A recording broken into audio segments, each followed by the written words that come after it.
In part one, I took apart and diagnosed my $50 Husqvarna 55 Rancher from Craigslist. It had many issues, mostly fuel related. I replaced the missing intake gasket, missing fuel pickup filter, and hardened fuel line, fished a chunk of rubber out of the impulse port, added tension to the starter, replaced anti-vibe buffers, rebuilt the carb, and then rebuilt it with a new needle assembly, and tuned it for easy start, quick throttle snap, slightly rich four-stroking full speed, and a reliable return to a smooth idle. Then in part two, I modified this big 32-inch bar to fit onto the Husky 55 so that I can cut near the ground without leaning over. It had a D176 bar mount for a McCulloch or an Echo, so I had to adapt it to Husqvarna small mount, also known as Oregon K095, by finding a mounting position that would fit a standard 105 drive link chain, and then using another Husqvarna small mount 257 chain plate as a template to mark the oil supply area, then bore new oil supply holes into the chain slot, tested for oil flow, and made small adjustments until it was running really well, but I wanted to see if I could make more power. In part three, I tried out an unconventional muffler mod using rivet nuts to allow extra flow from the muffler, but also offered the ability to plug them back up with simple bolts if they were flowing too much. I adjusted the carb to match the extra flow, used a tachometer to find max RPMs at wide open throttle, and then tested it out in some very hard, very seasoned live oak. Next, I want to see what I can do with this cover. It's obviously filthy and the grime is actually in the plastic. It's not just sitting on top. You can get an idea of what color it used to be underneath where there used to be a label here or where I scraped off this badly UV damaged label. Fortunately, there's a video on YouTube that shows how you can potentially revive these to be something like what they were like when they were new. I am going to scrub it really hard with simple green and a brush, all the normal stuff, and then I'm going to try that method and see how close I can get it back to this original color. I'm going to try some 99% isopropyl alcohol, see if that makes any difference. It's a really good cleaner, kind of the last thing I would want to go to on plastic before, an acetone or brake parts cleaner, something that could potentially damage it. This is kind of the last safe cleaner that I know of.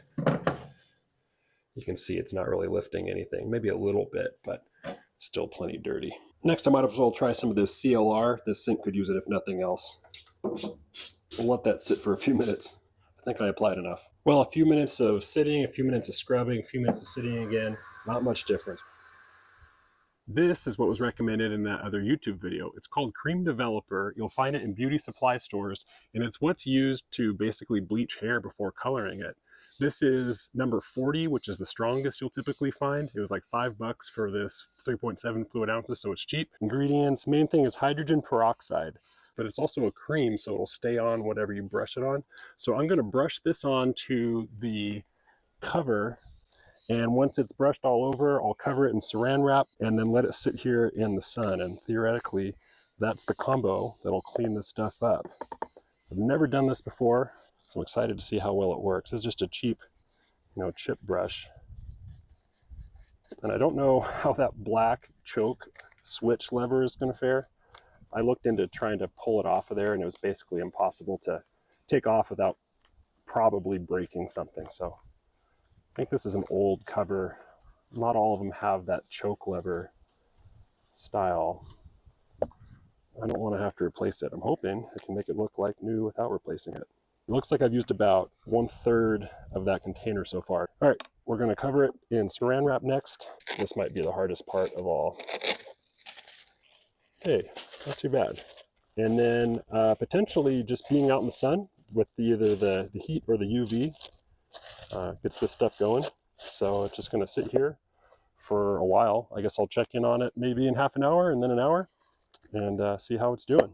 Well, here are the results of the first round after scrubbing it, rinsing it all off. So it was out in the sunlight for about 6 hours. It's definitely lighter all in general, but you can still see a big difference between where the labels were and the rest of the surface. So I think I'm going to try some wet sanding and then maybe another round of the developer. I remembered I have this 3M headlight cleaning system with a pad that works on a drill, and then different levels of sandpaper and polishing pad, along with some Meguiar's Plastex polisher. So I think I'm going to try this system out just as if this was a headlight. This top cover screw hole has been broken, you can see right there, and it's because of the way that this sits down on the saw. There's no support underneath that sort of collar that the screw goes through. What I'm going to try to do is just heat up this plastic and see if I can bend it more or less back to where it would have started, and then I'll see about gluing it after that. So I'll try my hot air station here, and we'll see if I can heat it and get the plastic to stay at all. Heat bending worked. So here's the plan for reinforcing this cracked rear screw hole on the top cover.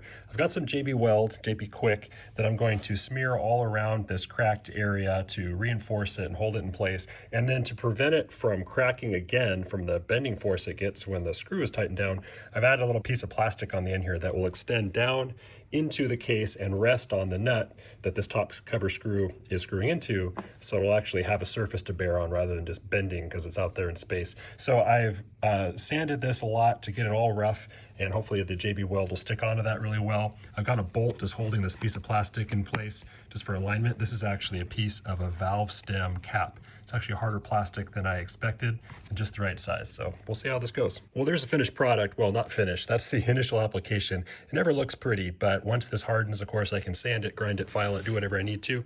But yeah, I think that's gonna fit all right with a little bit of trimming, and hopefully it'll be hardened in just a few minutes here. It's kind of nice to work with this stuff before it's fully cured, but after it's sort of hardened into place, it's not a liquid anymore.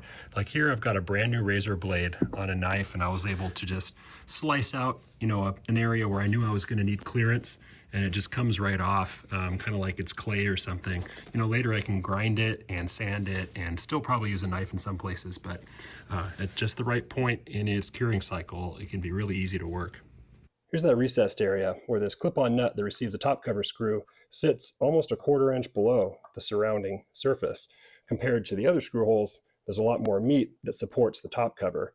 So that's why I've made this repair. I switched over to a metal tube insert that's epoxied in, and it extends out the same distance as the depth of the recess here, so that when a screw is put in, that metal tube bears down on this nut, and the plastic surround hits this surface at the same time.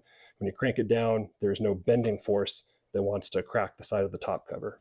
Unfortunately, the headlight restoration kit was ineffective. The sandpaper was just too fine of a grit, so I needed to go all the way back to a 220. I like this paper from Norton. It's P220 aluminum oxide. I get it from McMaster. But anyways, wet sanding with this, I was able to get a pretty good result. You can see on the front here where there was a label, the difference in color is starting to go away.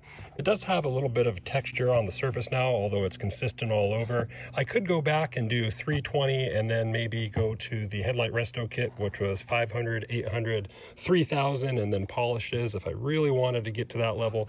But I think I'm happy with how it looks now, and I want to try another round of cream developer and see what that does on this sanded surface. The following day. Well, things came up, and it's been wrapped for over 24 hours now, but I guess that eliminates any doubt that I didn't let it work long enough. We'll clean this off and see what it looks like.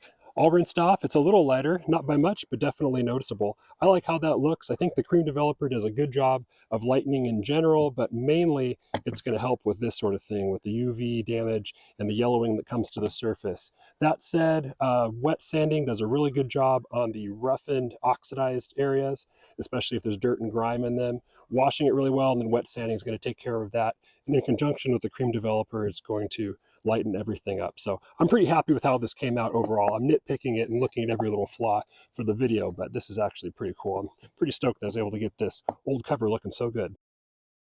Well, this top cover restoration has probably already gone too far, so we might as well take it one final step, and that's to apply this headlight coating from Meguiar's. It'll seal it and provide some UV protection.